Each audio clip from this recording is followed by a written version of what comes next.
సాయి భారతి కథామంజుషాని స్వాగతం అండి. అందరికీ నమస్కారం.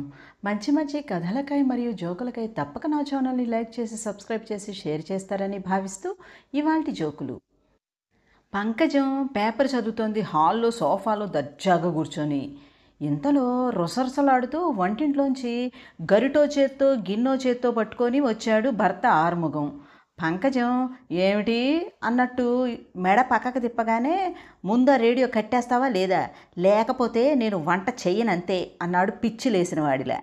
అసలు ఇంతకీ విషయం ఏంటంటే రేడియోలో ఆలయాన వెలసిన దేవుని రీతి ఇల్లాలే ఈ జగతికి జీవన జ్యోతి అంటూ నటరత్న రామారావు గారి సినిమాలో ఘంటసాల గారి పాట వస్తుంది.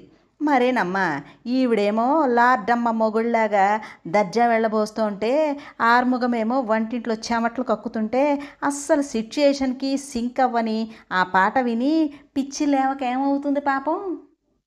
సరోజనమ్మ రోజు వాళ్ళు తినగా మిగిలిన అన్నాన్ని అబ్బిగాడనే బెచ్చగాడికి వేసేది.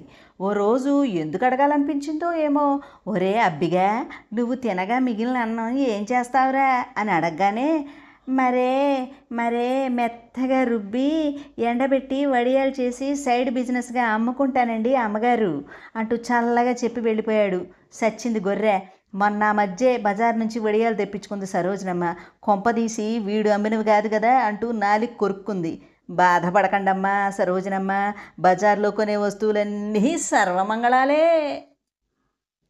దండకమండలాలు పట్టుకొని రుద్రాక్షలు కట్టుకొని సన్యాసిని వేషం వేసుకొని మౌనంగా నడిచి వెళ్ళిపోతున్న సక్కుబాయిని, సక్కు ఆగవే కాఫీ ఇవ్వటం ఆలస్యం అయితే ఇలా వెళ్ళమని చాగంటి గారు కూడా చెప్పలేదే, ఆగవే ఆగు అంటూ కాఫీ గ్లాస్ తీసుకుని జారిపోతున్న పంచె పైకి లాక్కుంటూ వెంటబడ్డాడు వెంకటేశం.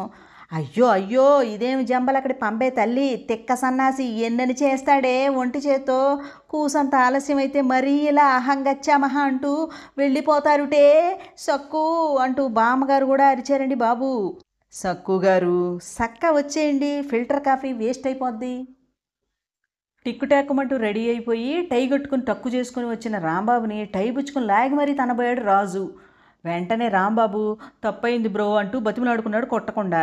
ఇంతకీ విషయం ఏమిటంటే రాజు పుట్టినరోజు నాడు ఫేస్బుక్లో ఫోటో పెడితే ఈ వెధవ రాంబాబు గాడు పోయాడనుకొని రిప్ అని పెట్టాడు కొట్టడు. మరి అసలు ఫేస్బుక్లో ఫోటోలు ఎందుకు పెట్టారో కూడా చూడకుండా రెస్ట్ ఇన్ పీస్ అని పెట్టేస్తే ఎలాగే జరుగుతుంది. మరి కాస్త చూసుకోండియ్యా బాబు. సార్ రేపటి నుండి నేను సాయంత్రం 7 గంటలకల్లా ఇంటికి పోవాలి అంటూ బాస్కి చెప్పాడు అప్పారావు. ఏం ఎందుకు అంటూ ఎదురు ప్రశ్న వేశాడు బాసు.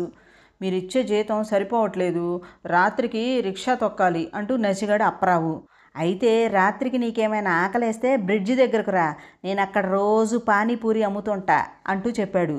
అయ్యో రామా దొందే, వాడు రిక్షా తొక్కడం ఏమిటో వీడు పానీపూరి అమ్మడం ఏమిటో విడ్డూరంగా లేదు సుమి.